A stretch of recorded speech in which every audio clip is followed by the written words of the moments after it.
ನಮಸ್ಕಾರ, ನನ್ನ ಹೆಸರು ಡಾಕ್ಟರ್ ಕಾರೆಡ್ಡಿ ಶ್ರೀಧರ್ ರೆಡ್ಡಿ. ನಾನು general and laparoscopic surgeon in stapler specialist in treatment range hospital KPHP colony, Kukatpally. ಪುರುಷನ ನೋಡ್ತಾ ಇದ್ರೆ ಈ ಫೈಮೋಸಿಸ್ ಇಶ್ಯೂಸ್ ಅನ್ನೋದು ರೀಸೆಂಟಾಗಿ ನೋಡೋದಾದ್ರೆ ಬಹಳ ಹೆಚ್ಚಿನ ಸಂಖ್ಯೆಯಲ್ಲಿ ಬರ್ತಿದ್ದಾರೆ. ಈ ಫೈಮೋಸಿಸ್ಗೆ ಕಾರಣ ಏನು ಅಂತ ಇವತ್ತು ತಿಳ್ಕೊಳ್ಳೋಣ. ಈ ಫೈಮೋಸಿಸ್ ಅಂದರೆ ಏನು, ಇದಕ್ಕೆ ಸರ್ಜಿಕಲ್ ಪ್ಲ್ಯಾನ್ಸ್ ಏನಿದೆ, ಯಾವ ರೀತಿ ಅಡ್ವಾನ್ಸ್ ಟೆಕ್ನಿಕ್ ಸಿಗುತ್ತೆ ನಮ್ಮ ಟ್ರೀಟ್ಮೆಂಟ್ ರೇಂಜ್ ಹಾಸ್ಪಿಟಲ್ನಲ್ಲಿ, ಯಾವ ರೀತಿ ಸರ್ಜರೀಸ್ ನಾವು ಮಾಡ್ತೀವಿ ಅನ್ನೋದನ್ನು ಇವತ್ತು ನಾವು ಕ್ಲಿಯರ್ ಆಗಿ ತಿಳ್ಕೊಳ್ಳೋಣ. ಬನ್ನಿ ನೋಡೋಣ. ಹೀಗೆ ಮಾಮೂಲಿಯಾಗಿ ನೋಡೋದಾದರೆ ಅಂಗದ ಒಂದು ಭಾಗವನ್ನು ಈ ರೀತಿಯಾಗಿ ನೋಡೋದಾದರೆ, ಅಂಗದ ಮುಂದೆ ಇರುವ ಭಾಗ ಏನಿದೆ, ಈ ಮುಂದೆ ಇರುವ ಭಾಗವನ್ನೇ ನಾವು ಗ್ಲ್ಯಾನ್ಸ್ ಅಂತೀವಿ. ಈ ಚರ್ಮ ಏನಿದೆ ಮೇಲಿರೋ ಈ ಚರ್ಮ ಫ್ರೀ ಆಗಿ ಮೂವ್ ಆಗ್ತಾ ಇರುತ್ತೆ. ಕೆಳಗಿರೋ ಚರ್ಮ ಮಾತ್ರ ಒಂದು ಕಡೆ ಅಟ್ಯಾಚ್ ಆಗಿ ಈ ರೀತಿಯಲ್ಲಿ ಇರುತ್ತೆ. ಈ ಅಟ್ಯಾಚ್ ಆಗಿರೋ ಈ ಪಾರ್ಟನ್ನೇ ನಾವು ಫ್ರೆನ್ಯುಲಮ್ ಅಂತ ಕರಿತೀವಿ. ಫ್ರೆನ್ಯುಲಮ್ ಅದು ಇಲ್ಲಿ ಅಟ್ಯಾಚ್ ಆಗಿರುತ್ತೆ. ಸೊ ನಾರ್ಮಲಾಗಿ ನೋಡೋದಾದರೆ ಈ ಅಂಗದ ಮುಂದೆ ಇರುವ ಚರ್ಮ ಏನಿದೆ ಅದು ಫ್ರೀಯಾಗಿ ಮೂವ್ ಆಗಬೇಕು. ಹೇಗೆ ಫ್ರೀಯಾಗಿ ಮೂವ್ ಆಗಬೇಕು ಅಂದರೆ, ಅಂಗದ ಮುಂದೆ ಇರುವ ಭಾಗವನ್ನು ಗ್ಲ್ಯಾನ್ಸ್ ಅಂತೀವಿ. ಈ ಗ್ಲ್ಯಾನ್ಸ್ ಭಾಗದಿಂದ ಹಿಂದಕ್ಕೆ ಫ್ರೀಯಾಗಿ ಮೂವ್ ಆಗಬೇಕು. ಎಷ್ಟು ಫ್ರೀಯಾಗಿ ಮೂವ್ ಆಗಬೇಕು ಅಂತಂದರೆ, ನಾವು ಹಿಂದಕ್ಕೆ ಎಳೆದ ಕೂಡಲೇ ಫ್ರೀಯಾಗಿ ಮೂವ್ ಆಗ್ತಾ ಇರಬೇಕು. ಹಾಗಾಗದೆ ಕೆಲವ್ರಿಗೆ ಏನಾಗುತ್ತೆ ಅಂದರೆ, ಕೆಲವ್ರಿಗೆ ಸ್ಟಕ್ ಆಗುತ್ತೆ, ಕೆಲವ್ರಿಗೆ ಮೂನೇ ಆಗಲ್ಲ, ಕೆಲವ್ರಿಗೆ ಸ್ವಲ್ಪ ಮೂವ್ ಆಗುತ್ತೆ, ಸ್ವಲ್ಪ ಜನಕ್ಕೆ ಇಲ್ಲಿ ತನಕ ಬರುತ್ತೆ, ಇನ್ನು ಕೆಲವ್ರಿಗೆ ಇಲ್ಲಿವರೆಗೂ ಮೂವ್ ಆಗುತ್ತೆ, ಇನ್ನು ಕೆಲವ್ರಿಗೆ ಇಲ್ಲಿವರೆಗೂ ಮಾಡೋಕ್ಕಾಗುತ್ತೆ, ಇನ್ನು ಕೆಲವ್ರಿಗಾದರೆ ಫ್ರೀಯಾಗಿ ಮೂವ್ ಆಗುತ್ತೆ, ಆದರೆ ಟೈಟಾಗಿ ಮೂವ್ ಆಗುತ್ತೆ, ಬಲವಂತವಾಗಿ ಹಿಂದಕ್ಕೆ ಇಳಿಬೇಕಾಗುತ್ತೆ. ನಾನು ಹೇಳ್ತಿರೋ ಈ ಗುಣಗಳು ಫ್ರೀ ಆಗಿದ್ದಾಗ, ಫ್ಲಾಸಿಡ್ ಆಗಿದ್ದಾಗ, ಅಂದರೆ ಅಂಗ ಚಿಕ್ಕದಾಗಿದ್ದಾಗ. ಅಂಗ ದೊಡ್ಡದಾದಾಗ ನಂತರ, ಅಂಗ ಸ್ತಂಭನ ಆದ ನಂತರ ಅಸಲಿಗೆ ಮೂವೇ ಆಗೋಲ್ಲ. ಬಹಳ ಜನಕ್ಕೆ ಸ್ವಲ್ಪನೂ ಕೂಡ ಮೂವ್ ಆಗಲ್ಲ. ಇಂಥವ್ರಿಗೆ ತುಂಬ ತೊಂದರೆ ಆಗುತ್ತೆ. ಮಾಮೂಲಿಯಾಗಿ ಚಿಕ್ಕದಾಗಿದ್ದಾಗ ಮಾತ್ರ ಅಂಗ ಮುಂದಿನ ಚರ್ಮ ಫ್ರೀಯಾಗಿ ಮೂವ್ ಆಗಲಿಲ್ಲ ಅಂದರೆ, ಅಂಗ ದೊಡ್ಡದಾದ ನಂತರ, ಅಂಗ ಸ್ತಂಭನ ಆದ ನಂತರ ಅಸಲಿಗೆ ಮೂವೇ ಆಗಲ್ಲ. ಇಂಥ ಲಕ್ಷಣಗಳು ನಾವು ಫೈಮೋಸಿಸ್ ಅಂತ ಕರಿತೀವಿ. ಅಂದರೆ ಈ ಮುಂದೆ ಇರುವ ಚರ್ಮ ಏನಿದೆ, ಈ ಚರ್ಮ ಅನ್ನೋದು ಟೈಟ್ ಆಗಿರುತ್ತೆ. ಟೈಟ್ ಆಗಿರೋದ್ರಿಂದ ಚರ್ಮ ಅನ್ನೋದು ಹಿಂದಕ್ಕೆ ಬರೋಲ್ಲ. ಇದನ್ನೇ ನಾವು ಫೈಮೋಸಿಸ್ ಅಂತೀವಿ.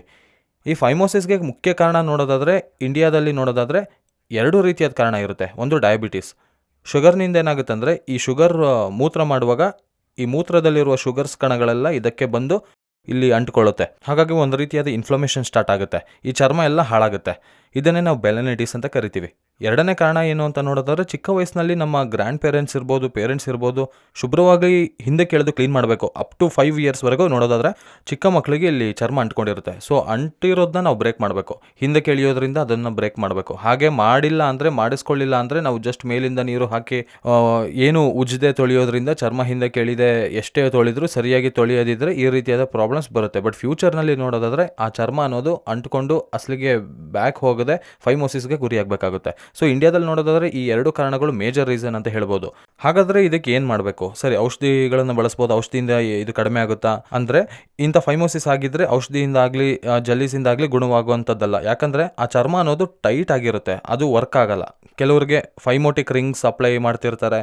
ಫೈಮೋಟಿಕ್ ರಿಂಗ್ಸ್ ಅಪ್ಲೈ ಮಾಡಿದರೂ ಕೂಡ ಚರ್ಮದ ಕ್ವಾಲಿಟಿ ಹೋಗಿದ್ರೆ ನಾವು ಆ ಕ್ವಾಲಿಟಿನ ಮತ್ತೆ ರೀಗೇನ್ ಮಾಡೋಕ್ಕೆ ಚಾನ್ಸೇ ಇಲ್ಲ. ಸೊ ಚರ್ಮ ಸ್ವಲ್ಪನೂ ಹಿಂದಕ್ಕೆ ಬರೋದಿಲ್ಲ. ಸೊ ಇವೆಲ್ಲ ಟೆಂಪ್ರರಿ, ಜಸ್ಟ್ ಸ್ಯಾಟಿಸ್ಫ್ಯಾಕ್ಷನ್ಗೋಸ್ಕರ ನಾವು ಹೇಳ್ತಿರ್ತೀವಿ. ಬಟ್ ಪರ್ಮನೆಂಟ್ ಸೊಲ್ಯೂಷನ್ ಏನು ಇದಕ್ಕೆ? ಮತ್ತೆ ಲೈಫ್ ಟೈಮ್ನಲ್ಲಿ ಇದರ ಬಗ್ಗೆ ಮತ್ತೆ ಚಿಂತಿಸಬಾರ್ದು ಅಂತ ನೋಡೋದಾದರೆ ಸೊಲ್ಯೂಷನ್ ಏನು ಅಂದರೆ ಸರ್ಕಮ್ಸಿಷನ್.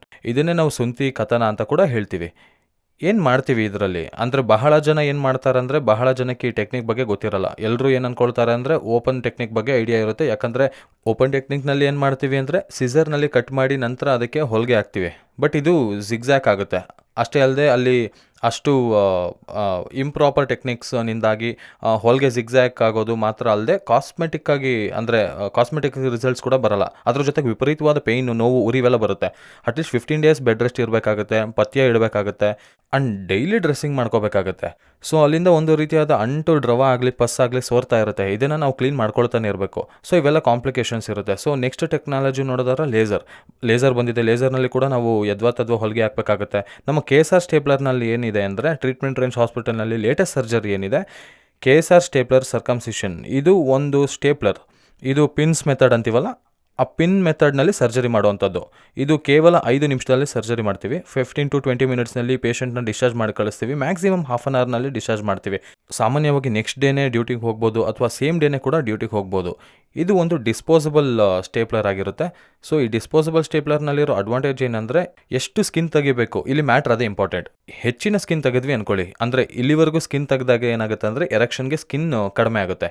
ಯಾಕಂದರೆ ಇಷ್ಟು ಸ್ಕಿನ್ನಲ್ಲೇ ನಮಗೆ ಎರೆಕ್ಷನ್ ಆಗಬೇಕಾಗುತ್ತೆ.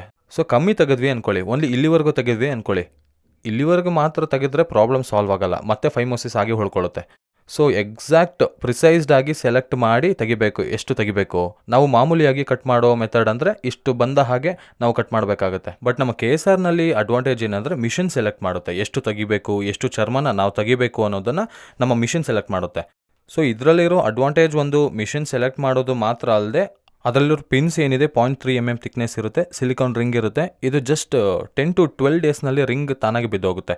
ಅಷ್ಟೇ ಅಲ್ಲದೆ ಒಂದು 15 ಡೇಸ್ನಲ್ಲಿ ಪೂರ್ತಿ ಹೀಲ್ ಆಗೋಗುತ್ತೆ, ಅಂದರೆ ವಾಸಿ ಆಗೋಗುತ್ತೆ. ಸೊ ಈ KSR ಸ್ಟೇಪ್ಲರ್ನಲ್ಲಿ ಯೂಶಲಾಗಿ ಒಂದು ಪರ್ಸೆಂಟೇಜ್ ಆಫ್ ಸ್ಕಿನ್ ಮಾತ್ರವಲ್ಲದೆ ಒಬ್ಬೊಬ್ಬ ವ್ಯಕ್ತಿಗೆ ಹೇಗಿರುತ್ತೆ ಅಂದರೆ ಎಲ್ಲರಿಗೂ ಅಷ್ಟೇ ಸೇಮ್ ಸ್ಕಿನ್ ಇರಲ್ಲ. ಕೆಲವರಿಗೆ ಹೆಚ್ಚಿರುತ್ತೆ, ಕೆಲವರಿಗೆ ಕಡಿಮೆ ಇರುತ್ತೆ. ಇರೋ ಸ್ಕಿನ್ ಕೆಲವರಿಗೆ ಟೈಟ್ ಇರುತ್ತೆ, ಕೆಲವ್ರಿಗೆ ಅಂಟ್ಕೊಂಡಿರುತ್ತೆ. ಇವೆಲ್ಲವೂ ನಾವು ಚೆಕ್ ಮಾಡಿ ನಮ್ಮ ಸ್ಟೇಪ್ಲರ್ ಯಾವಾಗ ಅಪ್ಲೈ ಮಾಡ್ತೀವೋ ಆಗ ಅದೇ ಸೆಲೆಕ್ಟ್ ಮಾಡ್ಕೊಳ್ಳುತ್ತೆ. ಅಪ್ರಾಕ್ಸಿಮೇಟ್ ಆಗಿ ನೋಡೋದಾದ್ರೆ ಇಲ್ಲಿವರೆಗೂ ಸ್ಕಿನ್ ಅನ್ನೋದು ಕಟ್ ಆಗುತ್ತೆ. ಇಲ್ಲಿ ಎಲಾಸ್ಟಿಕ್ ಆಗಿರುತ್ತೆ ಸ್ಕಿನ್ನು, ಹಾಗಾಗಿ ನಾವು ಕಟ್ ಮಾಡುವಾಗ ಈಗ ರಬ್ಬರ್ ಬ್ಯಾಂಡ್ನ ನಾವು ಕಟ್ ಮಾಡಿದ್ರೆ ಏನಾಗುತ್ತೆ, ಇನ್ನೊಂದು ಕೈಗೆ ಹೊರಟು ಹೊಡೆಯುತ್ತೋ ಸೇಮ್ ಅದೇ ಥರ ಕಟ್ ಮಾಡಿದ ತಕ್ಷಣ ಸ್ಕಿನ್ ಹಿಂದಕ್ಕೆ ಬರುತ್ತೆ. ಹಿಂದೆ ಬಂದಾಗ ನಮಗೆ ಪಿನ್ಸ್ ಇಲ್ಲಿ ಕಾಣುತ್ತೆ, ಪಿನ್ಸ್ ಇಲ್ಲಿ ಈ ರೀತಿಯಾಗಿರುತ್ತೆ. ಸೊ ಅಲ್ಟಿಮೇಟ್ ಆಗಿ ಈ ಅಂಗದ ಮುಂದೆ ಇರುವ ಗ್ಲ್ಯಾನ್ಸ್ ಭಾಗ ಏನಿದೆ, ಈ ಗ್ಲ್ಯಾನ್ಸ್ ಭಾಗದ ಮೇಲೆ ಚರ್ಮ ಇರಬಾರ್ದು, ಅದು ನಮ್ಮ ಟಾರ್ಗೆಟ್. ಸೊ ಈ ಚರ್ಮ ಇರಬಾರ್ದು ಅನ್ನೋದಕ್ಕೆ KSR ಸ್ಟೇಪ್ಲರ್ನಲ್ಲಿ ಮಾತ್ರ ಕರೆಕ್ಟಾಗಿ ಪ್ರಿಸೈಸ್ಡ್ ಆಗಿ ಎಷ್ಟು ಸ್ಕಿನ್ ಕಟ್ ಮಾಡಬೇಕು ಅನ್ನೋದನ್ನು ಅದೇ ಡಿಸೈಡ್ ಮಾಡುತ್ತೆ. ಹಾಗಾಗಿ ಇದರಲ್ಲಿ ಯಾವುದೇ ರೀತಿಯಾದ ಎಡವಟ್ಟಾಗಲ್ಲ KSR ಸ್ಟೇಪ್ಲರ್ನಲ್ಲಿ. ಇದರಿಂದ ನಮಗೆ 10-15 ದಿನದಲ್ಲಿ ರಿಂಗ್ ತಾನಾಗೆ ಬಿದ್ದೋಗುತ್ತೆ, ಹಾಗಾಗಿ ಪಿನ್ಸ್ ಕೂಡ ಬಿದ್ದೋಗುತ್ತೆ. ಹಾಗಾಗಿ ಜಸ್ಟ್ ಈ ಪ್ರೊಸೆಸ್ ಪೂರ್ತಿ ಕಂಪ್ಲೀಟ್ ಆಗೋದಕ್ಕೆ 12 ಡೇಸ್ ಬೇಕಾಗುತ್ತೆ. ಬಟ್ ಓಪನ್ನಲ್ಲಾದರೆ ನೀವು 10 to 12 ಡೇಸ್ ಮನೇಲಿ ಇರಬೇಕಾಗುತ್ತೆ. ಬಟ್ ಸ್ಟೇಪ್ಲರ್ನಲ್ಲಿ ಆದರೆ ಮಾಡಿದ ದಿನವೇ ಉದ್ಯೋಗಕ್ಕೆ ಹೋಗ್ಬೋದು, ಮಾಡಿದ ದಿನವೇ ಕೆಲಸಕ್ಕೆ ಹೋಗ್ಬೋದು. ಸೊ ಯಾರಿಗಾದರೂ ಈ ರೀತಿ ಫೈಮೋಸಿಸ್ ಕಂಡು ಬಂದರೆ ತಪ್ಪದೇ ನನ್ನ ಕನ್ಸಲ್ಟ್ ಮಾಡ್ಬೋದು. ಇದಕ್ಕೆ ನಾವು KSR ಸ್ಟೇಪ್ಲರ್ನಲ್ಲಿ ನಾವು ಸರ್ಜರಿ ಮಾಡಿಸ್ಕೊಳ್ಳೋದು ಫೈನಲ್ ಆಪ್ಷನ್ ಆಗಿ ಆಯ್ಕೆ ಮಾಡ್ಕೋಬೋದು. Thank you very much.